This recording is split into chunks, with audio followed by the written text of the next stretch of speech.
Так, с горки кто сможет съехать? Сможешь? Да. Руку давай.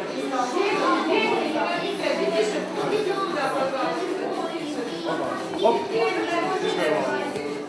Ну, это долгожданный день. Его все ждали этот день, ждали родители, дети, особенно дети, которые стояли в очереди, получили направление.